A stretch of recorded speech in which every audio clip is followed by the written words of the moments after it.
Selamat siang semuanya. Terima kasih Pak. Terima kasih kepada Pak Rudi yang sudah invite Microsoft dalam acara ini. Terima kasih juga kepada rekan-rekan pembicara.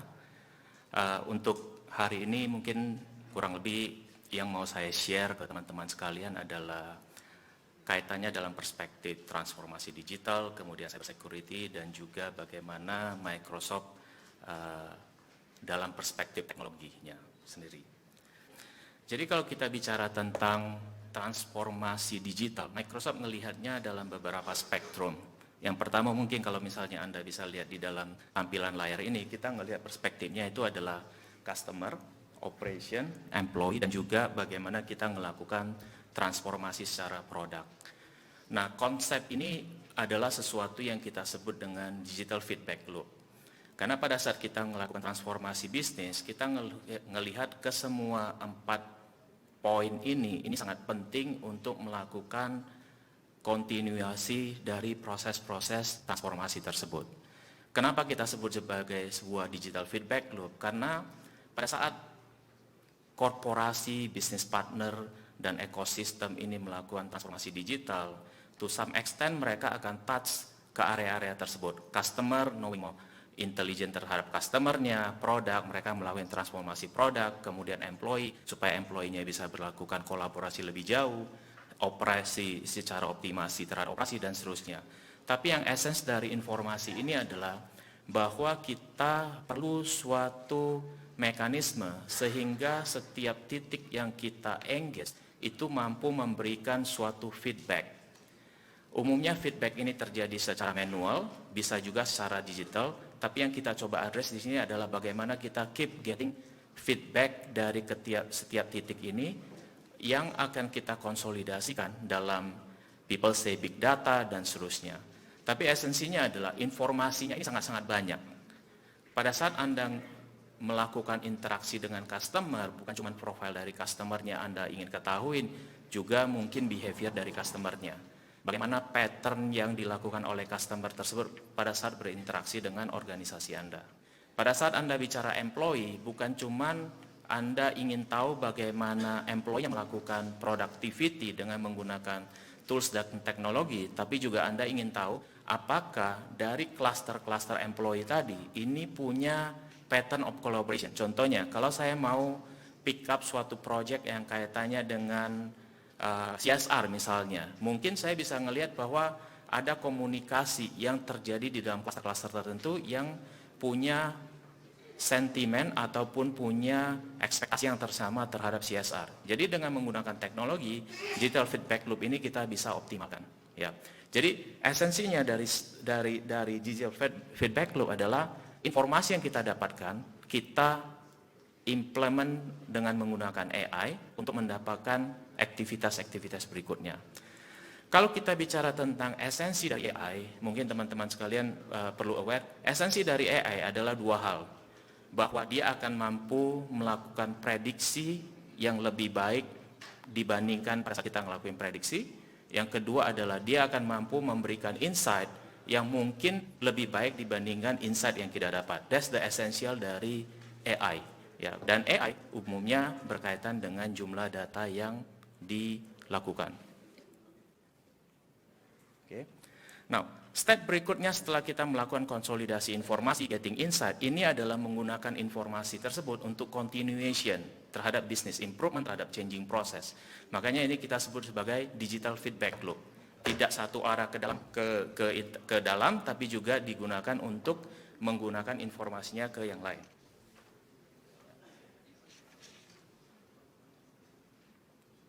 Okay. Jadi kita bisa lihat how we are using the information. Nah, minggu lalu seperti yang kita sampaikan bahwa kita ngelakuin digital summit, developer conference basically. Yang menarik dari developer conference adalah korelasi antara melakukan transformasi digital dan juga bagaimana kita punya employee atau punya komunitas yang kaitannya dengan orang-orang yang teknologi mindednya dalam. Nah, chart ini menunjukkan bahwa pada setiap organisasi ataupun institusi yang sangat-sangat ngedrive digital transformation, perbandingan antara growth terhadap employee yang kaitannya dengan developer dan yang kaitannya dengan non-developer, growth-nya seperti apa.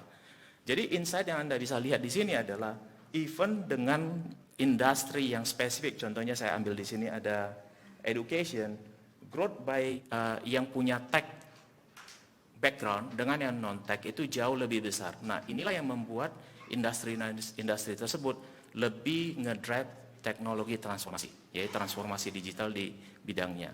Spesifik kalau Anda lihat di sudut kanan sana adalah salah satu contoh use case kita dengan Tesla. Tesla punya average growth terhadap community employee yang punya tech background itu jauh lebih tinggi dibandingkan otomotif industri yang lain. Nah, jadi ini juga yang bisa Anda lihat bahwa untuk company-company yang benar-benar push teknologi ahead, mereka punya komposisi yang sangat berbeda dengan average industry. Ya. As you can see, big data, kemudian inovasi industri, ini semua ada kaitannya dengan trust. As Microsoft, our currency adalah trust. Karena ini adalah sesuatu yang benar-benar kita pegang, kaitannya dengan trust untuk membangun ekosistem digital tersebut. Pada saat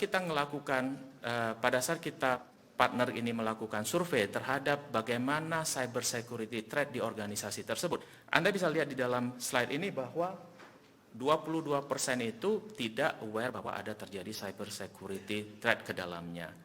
27 tidak yakin bahwa ada kejadian seperti itu, dan mungkin hanya 51% yang memang continuously melakukan evaluasi terhadap hal tersebut.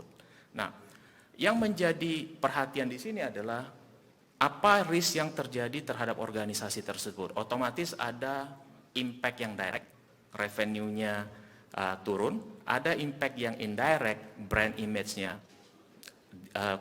jadi isu, ataupun yang induce, yang ini yang berarti menghalangi mereka untuk melakukan transformasi digital seperti selanjutnya. Jadi data-data ini menunjukkan adalah bahwa cyber security is important part pada saat kita mau melakukan transformasi digital, baik di area aspek manapun. Nah, yang menarik adalah kalau Anda lihat di sini adalah apa strategi cyber security bagi organisasi.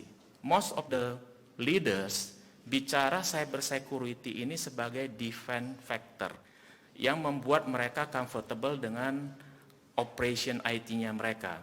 Harusnya yang terjadi adalah mereka bisa gunakan cyber security advantage ini menjadi leading competition factor-nya mereka. Jadi competitive advantage itu di area ini. Karena pada saat mereka punya worry terhadap cyber security, threat dan sebagainya, inovasi-inovasi digital ini akan menjadi lebih terhalangi. Ya. Okay.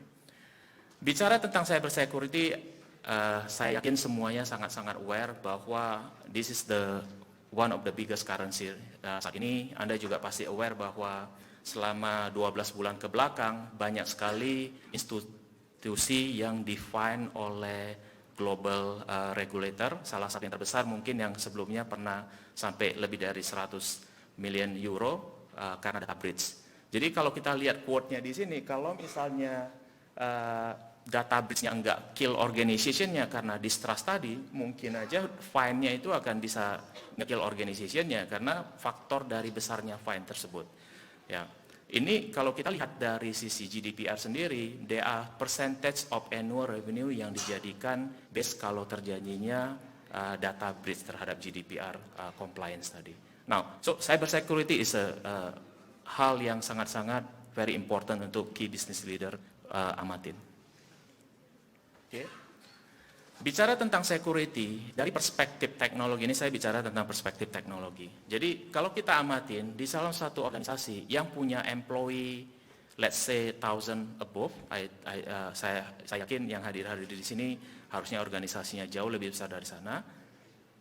In average itu punya lebih dari 70 security product, besar ataupun kecil, big names ataupun middle di Gartner Quadrant, yang pasti adalah ini datang dari multiple vendors. Ya.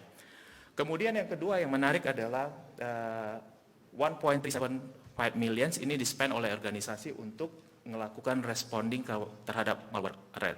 Ya.